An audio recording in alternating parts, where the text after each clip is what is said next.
ಬಹುಶಃ ಪತ್ರಿಕೆದಾಗ ಭಾಳಷ್ಟು ಅದ್ರ ಬಗ್ಗೆ ಬರೆದ್ರಿ. ನೀವು ಈ ನಾಡಿನ ರೈತರ ಬಗ್ಗೆ ಭಾಳಷ್ಟು ವಿವರವಾಗಿ ಕರೆಕ್ಟಾಗಿ ಕೆಲವು ವಿಷಯಗಳ ರೈತರು ಹೇಳಿದಾಗತ್ತೋ ಅಥವಾ ನಿಮ್ಮ ವೈಯಕ್ತಿಕ ವಿಚಾರಗಳು ಭಾಳ ಕರೆಕ್ಟಾಗಿ ಮಾಡಿರ್ತೀರಿ.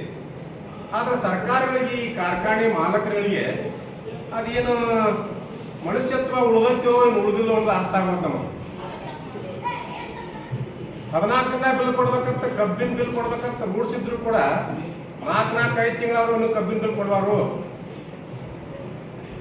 ರೈತರ ಸ್ಟ್ರೈಕ್ ಮಾಡೋದಾಯ್ತು, ಗಲಾಟೆ ಮಾಡೋದಾಯ್ತು, ಕೊಡ್ರಿ ಅನ್ನೋದಾಯ್ತು, ಆಯ್ತು ಮಾತಾಡ್ತೀವಿ ಅನ್ನೋದಾಯ್ತು, ಎಲ್ಲ ಥರ ಆಯ್ತು. ಇಲ್ಲಿವರೆಗೆ ಇನ್ನೂ ಕಬ್ಬಿನ ಬಿಲ್ಲ ರೈತರಿಗೆ ಕಿಲ್ಲರ್ ಆಗಿದೆ. ಅದರಲ್ಲಿ ಇನ್ನೊಂದು ಸರ್ ಅನ್ಯಾಯ, ರೈತರು ಹೇಳ್ತಾರೆ ರೈತರು ನಮ್ಮಲ್ಲಿ ಜಾಗೃತರಾಗಲೇಬೇಕು, ಅರ್ಧ ಬಿಲ್ ಕೊಡ್ತಾರತ್ತ ಅರ್ಧ ಬಿಲ್ ಮುಂದೆ ಕೊಡ್ತೀವಿ ಅಂತಾರತ್ತ, ಅಡ್ವಾನ್ಸ್ ಅಂತಾರತ್ತ.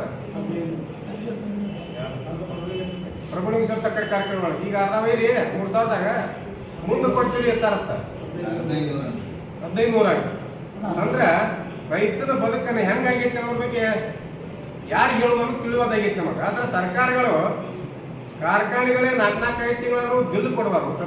ಕಬ್ಬು ಕೊಟ್ಟಂತ ರೈತರಿಗೆ ಅಲ್ಲಿ ರೈತರು ಸಾಲ ಮಾಡಿರ್ತಾರ, ಬ್ಯಾಂಕ್ ಮಾಡಿ ನೋಟಿಸ್ ಕೊಡ್ತಾನ, ನಿನ್ನ ಮನೆ ಜಪ್ತಿ ಮಾಡ್ತಾರೋ, ನಿನ್ನ ಮನೆ ಹರಾಜು ಮಾಡ್ತಾರ ಅಂತ ನೋಟಿಸ್ ಕೊಟ್ಟ ರೈತರ ಮನೆ ಹರಾಜು ಬರ್ತಾರೆ, ನೋಟಿಸ್ ಕೊಡ್ತಾರೆ. ಇವರು ಸರ್ಕಾರಗಳು ಚಿಂತನೆ ಮಾಡುವಂತ ಆಲೋಚನೆಗಳು ಏನಿಲ್ಲ. ಇಲ್ಲಿ ಉಸ್ತುವಾರಿ ಮಂತ್ರಿಗಳು ನೀವೇನ್ ಮಾಡಕತ್ತೀರಿ?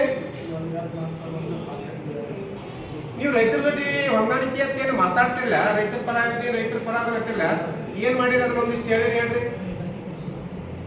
ಅಡಿಬಾಕಿ ಬಗ್ಗೆ ನೀವೆಲ್ಲ ಕರ್ಕೊಂಡು ಮಾತಾಡಿದ್ರಿ, ಅಧಿಕಾರ ಕರ್ಕೊಂಡ್ರಿ. ಡಿಸೆಂಬರ್ 15 ಕೇಳಿದ್ರಲ್ರಿ, ಡಿಸೆಂಬರ್ 15 ಕೇಳಿದ್ದನ್ನ ಇಲ್ಲಿವರೆಗೆ ಎಷ್ಟು ಇವ್ರು 11 ಕೋಟಿ, ಅವರು 13-14 ಕೋಟಿ ರೂಪಾಯಿ ನಮ್ಮ ಬಾಕಿ ಉಳ್ಕೊಂಡ್ಬಿಟ್ಟೈತೆ. ಅವ್ರು 18-19 ಆಮೇಲೆ 2020-21 ಅಷ್ಟು ಬಾಕಿ ನಮ್ದು ಇನ್ನೂ 14 ಕೋಟಿ ರೂಪಾಯಿ ಬಾಕಿ ಉಳ್ಕೊಂಡ್ಬಿಡ್ತೈತೆ. ಉಸ್ತುವಾರಿ ಮಂತ್ರಿ ಅವರೇ, ಇದ್ರ ಬಗ್ಗೆ ರೈತರ ಬಗ್ಗೆ ಮಾತಾಡಿದ್ರು. ಏನಾರೇ ಒಂದು ಕಾರ್ಖಾನೆ ಮಾಲಕರಿಗೆ ಹೇಗೆ ಬಾಡಿ ಬಿಲ್ ಆಗ್ತಂದ್ರು, ಏನ್ ಮಾಡಕತ್ತೀರಿ? SP ಅವರು ಎಲ್ಲ ಕೂಡ ಮಾಡಿದ್ರು. ಅದಕ್ಕಾಗಿ ನೀವು ರೈತರ ಪರ ಆಗಿದ್ರೆ ಕನಿಷ್ಠ ರೈತರ ಕರೆದ್ರೆ ಆಯ್ತಪ್ಪ ಹಿಂಗಾಗಿತ್ತಲ್ಲ ಹೇಳುವಂತ ಸೌಜನ್ಯತೆ ಕೂಡ ಸರ್ಕಾರಕ್ಕಿಲ್ಲ. ಬರೀ ಬೀದಿಗೆ ಬಂದ ಸರ್ಕಾರ ಬೇಯ್ದು ಅಥವಾ ಅಧಿಕಾರಿಗಳು ಬೇಯ್ದು ಅದು ಆಗ್ಬಾರ್ದು. ರೈತರ ಸಂದರ್ಭ, ರೈತರ ಸಮಸ್ಯೆಗಳನ್ನ ಅರ್ಥ ಮಾಡ್ಕೋಬೇಕು. ಅದಕ್ಕೆ ಈಗ ಒಂದು ಕೊನೆಗೆ ನಾವು ಹೇಳೋದಂದ್ರೆ ಮೇ ತಿಂಗಳು 25ನೇ ತಾರೀಕು ರೋಣಿ ಮಳೆ ಹತ್ತಳ ಬಹಳ ರೈತರ ಜೀವನಾಡಿ ಅನ್ನುವಂಥ ಒಂದು ಹಿಂದಿನಿಂದ ಬಂದಿರತಕ್ಕಂಥ ಒಂದು ಮಳೆ. ಅದು ಬಂಗಾರ ಮಳೆ. ಅದು ಬಿತ್ತದ ರೈತನ ಜೀವನ ಒಂಥರ ಬಹಳ ಖುಷಿಯಿಂದ ರೈತ ಜೀವನ ಮಾಡ್ತಾನೆ. ಬಿತ್ತನೆ ಚಲೋ ಆಕತಿ. ಈಗ ಬೀಜ ಗೊಬ್ಬರ ಖರೀದಿ ಮಾಡ್ಬೇಕು. ನಾವು ವ್ಯವಹಾರಗಳು ಬಹಳ ತೆರಿವಾಗಿ ಬಂದಾವ. ಉಸ್ತುವಾರಿ ಮಂತ್ರಿ ಅವರೇ, DC ಅವರೇ, ಈ ಕಬ್ಬಿನ ಬಿಲ್ಲನ್ನ ಈ 25 ಒಳಗಡೆ ಸಂಪೂರ್ಣ ಎಲ್ಲಾ ಕಾರ್ಖಾನೆಗಳು ರೈತರ ಖಾತೆ ಜಮಾ ಆಗ್ಬೇಕು. ಅಕಸ್ಮಾತ್ ಜಮಾ ಆಗವಾದ್ರೆ ನಾವು ಗೇರಾಸ್ತೀವಿ ಇಲ್ಲಿ ಆಗಿ ಅಂತ ಹೇಳುದು. ನಾವು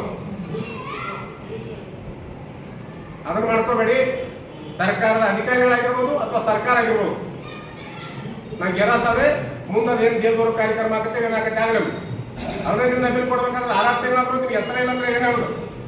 ಕಾರ್ಖಾನೆ ಮಾಲೀಕರಂದ್ರೆ ಒಂದ್ರದಾಗ ಒಂದು ಕಾರ್ಖಾನೆ ತಗೊಳಕತ್ತೀರಿ, ರೈತರಿಗೆ ಕೇಳಕ್ ಹೋದ್ರೆ ಸಾಲ ಆಗೈತಿ, ಕಾರ್ಖಾನೆ ಅಡಚಣೆ ಆಗಿದೆ ಅಂತ ಹೇಳ್ತೀರಿ.